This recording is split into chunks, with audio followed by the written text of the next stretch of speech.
Dépité, je pris une profonde inspiration. Dans un sens, je le comprenais. Comment croire l'incroyable? Pourtant, je n'avais pas pu tout inventer. Je n'avais pas inventé les yeux argentés d'Hadès qui hantaient mon esprit. C'était impossible. Et donc, Zeus t'a kidnappé, reprit mon frère comme s'il s'adressait à une malade mentale. Oui, Hadès lui a désobéi publiquement et a créé un nouveau royaume dans l'Olympe. Alors pour le punir, Zeus a voulu l'obliger à se marier, ce qu'il refusait catégoriquement depuis mon départ. Des épreuves ont donc été organisées pour désigner celle qui aurait le droit de devenir sa femme, et Zeus est venu me chercher à New York pour me forcer à concourir. De toute évidence, Sam se faisait de plus en plus de soucis pour moi. Tu étais en compétition pour épouser Hadès. Le diable. Exactement. D'ailleurs, si je porte cette robe déchirée et brûlée, c'est parce que la dernière épreuve à laquelle j'ai participé a mal tourné. J'ai fini dans le tartare. Nous devons aller aux urgences, dit Sam d'un air résolu en s'approchant de moi. Tu as dû faire un AVC, ou quelque chose comme ça, tenta-t-il de me convaincre, la voix tendue. Parce que tu crois que c'est à cause d'un AVC que j'ai les cheveux blancs et que je porte une robe de déguisement? M'exclamai-je en agitant ma jupe déchirée. Je vais très bien, Sam, et tout ce que je te dis est vrai. Mais Percy, ce n'est pas possible. C'est tout simplement impossible. C'est ce que je pensais au début, mais c'est pourtant bien réel. J'avais des pouvoirs, Sam. Des pouvoirs? Oui, je pouvais faire pousser les plantes. Et j'avais aussi des vignes qui sortaient de mes paumes. Genre Spider-Man? Ricana-t-il. Percy, on doit aller aux urgences. Maintenant. Non! Tranchai-je. Alors qu'est-ce que tu veux que je fasse? Me demanda-t-il d'un air désespéré.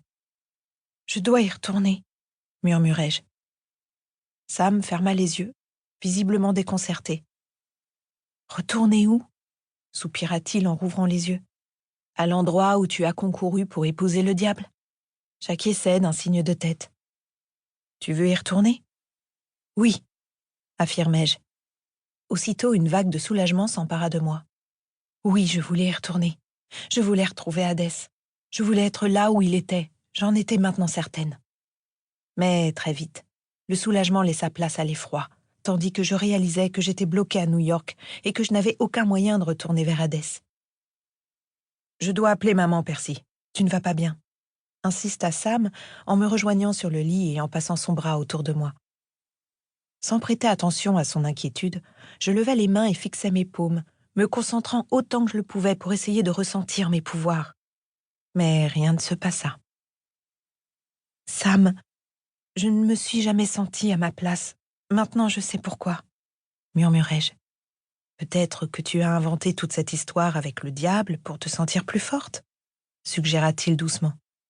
Tu as subi beaucoup de pression ces derniers temps, avec tes cours de botanique et... Il s'interrompit et me regarda en fronçant les sourcils. Est-ce qu'il s'est passé quelque chose?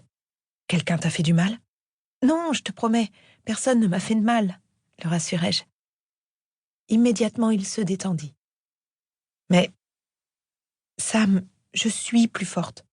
J'étais une déesse, putain. Tout ce temps, j'étais une déesse et je ne le savais pas. Un sentiment étrange me gagna, un mélange de rage et de douleur. Je haletais en réalisant que cela ne venait pas de moi. C'était Hadès. Je ressentais sa présence enfumée à l'intérieur de moi. C'était exactement la même sensation que j'avais eue juste avant qu'il ne parte. La seule différence était que je n'étais plus triste. J'avais peur. J'étais en colère. C'était plus fort que moi. Hadès était brisé. C'était cela que je ressentais. Le lien, murmurai-je en frissonnant. Je levai les yeux vers Sam, paniqué. Je dois l'aider. Il a commis une erreur en me faisant revenir ici, je dois l'aider. Aider qui? Hadès, il a des ennuis. Percy, je suis persuadée que le dieu des morts s'en sort très bien tout seul. Tenta de me rassurer Sam, qui faisait de son mieux pour rester calme malgré l'inquiétude grandissante que je lisais dans son regard. Non, non, je dois retourner là-bas. Je bondis sur mes pieds, des larmes brûlantes me piquant les yeux. La douleur et la rage que je ressentais s'intensifiaient et j'avais envie d'hurler. Bon, ça suffit, je t'emmène voir quelqu'un, décréta Sam en se levant à son tour et en me prenant par le poignet. Il me traîna vers la porte, mais je résistais. Sam, je te jure que je ne suis pas malade, plaidai-je, ma frustration et ma colère se mêlant à la fureur d'Hadès que je ressentais. Sam se tourna vers moi avec un air adouci, mais resserra sa prise autour de mon poignet. « Je suis désolée, Percy, mais nous avons besoin d'aide. » Il me tira plus fort, me faisant trébucher et m'obligeant à le suivre. Je savais qu'il ne me voulait aucun mal. Il pensait sincèrement m'aider et j'étais convaincue qu'il n'hésiterait pas à me porter si je continuais de résister. Il était beaucoup plus costaud que moi et je ne pouvais rien faire. « Sam, arrête !» criai-je. Mais je m'interrompis net lorsqu'une lumière blanche aveuglante emplit la pièce. Sam me lâcha alors que nous mîmes tous deux nos mains devant nos yeux pour nous protéger. « S'il vous plaît, faites que ce soit Hadès !» priai-je intérieurement. Je clignai des yeux et poussai un cri de soulagement lorsque je reconnus la silhouette qui apparut devant nous. « Hécate !» sanglotai-je en me jetant sur elle. Ce n'était pas Hadès, mais elle pourrait certainement me conduire jusqu'à lui. « Je n'aime pas trop les câlins », me dit-elle en me tapotant maladroitement sur le dos alors que j'enroulais mes bras autour d'elle. « Percy !» chuchota Sam derrière moi. Je lâchai Hécate pour me tourner vers lui. « Percy, tu peux m'expliquer? C'est qui cette fille ultra sexy qui vient d'apparaître de nulle part ?» Son visage était pâle et ses yeux noisettes immenses. « Ultra sexy ?» répéta Hécate d'un air flatté. « J'aime beaucoup ton frère. Il peut venir avec nous si tu veux. » lança-t-elle en faisant un clin d'œil à Sam. « Je dois retourner auprès d'Hadès. Quelque chose d'horrible est en train de se passer, » implorai-je, ignorant mon frère et m'agrippant à ses épaules. « Et pourquoi je suis ici, à ton avis ?» soupira-t-elle. « Je t'aime beaucoup, Percy, mais je n'aurais pas pris le risque de braver toutes les règles de l'Olympe si je n'avais pas une bonne raison de venir. » Son visage devint sérieux, une lumière bleue s'emparant de ses yeux. « Il est complètement brisé, Percy. Je n'ai jamais vu une telle colère. Jusqu'à maintenant, nous avions réussi à le garder dans le monde souterrain, mais ça ne va pas durer. Il est trop fort. S'il sort ou que Zeus découvre qu'il a perdu le contrôle comme ça et qu'il met tout l'Olympe en danger... » Elle s'interrompit, mais je compris parfaitement ce qu'elle voulait dire et mon sang se glaça. « Tu crois que Zeus le tuerait? Ce serait sûrement pire que ça. »« Emmène-moi jusqu'à lui, maintenant !» dis-je. Aussitôt, je fus enveloppée d'une lumière blanche clignotante. Chapitre 2. Perséphone. Lorsque la lumière se dissipa et que je découvris où nous avions atterri, si ce n'était pas pour Hadès, j'aurais supplié Hécate de me ramener à New York. Nous nous trouvions dans une caverne semblable à l'antre de Lampusa, mais elle était beaucoup plus grande. Les murs brillaient d'un rouge profond, et l'odeur pestilentielle était presque insoutenable. Il y avait des corps partout. Peu d'entre eux étaient humains, mais tous semblaient avoir été déchiquetés par un animal. Luttant contre ma nausée, je parcourais des yeux ce décor macabre à la recherche d'Hadès. En vain, je ne vis que des cadavres. « Merde, il est déjà parti !»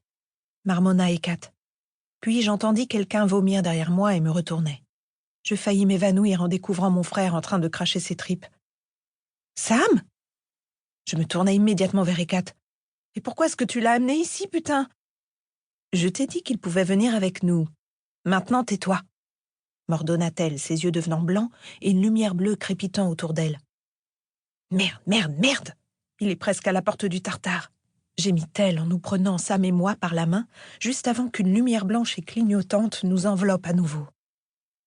Nous atterrîmes devant une rivière de feu terrifiante. Mais je n'y prêtais pas attention. Je ne vis que lui, Hadès. Il était monstrueux. Il avait la taille d'un gratte-ciel et se dirigeait vers la porte de la grotte, nous tournant le dos. Son corps semblait gonflé par des muscles imposants et quelque chose de noir bougeait sous sa peau, des nuages de fumée s'échappant de lui. Une lumière bleue émanait de son corps, mais cette fois, il n'était pas entouré d'une armée de morts-vivants. En revanche, il laissait sur son sillage un tapis de cadavres dont les corps étaient brisés et les visages tordus de terreur. « Campez ! Je suis venu !» hurla-t-il. J'entendis un bruit sourd derrière moi et, en me retournant, je découvris Sam qui venait de s'effondrer au sol. « Hécate, sors-le d'ici, c'est un humain, il va mourir !» En prononçant ces mots, je sentis mes vignes prendre vie dans mes paumes. Puis, sans un mot, Hécate s'agenouilla pour attraper mon frère et ils disparurent. « Tu es le prochain Cronos !» rugit Hadès. « Hadès ! criai-je aussi fort que possible. Mais il ne m'entendit pas. Pour continuer à écouter ce livre audio gratuitement, cliquez sur le lien dans la description et vous pourrez l'écouter en entier sans frais grâce à l'essai de 30 jours d'Audible.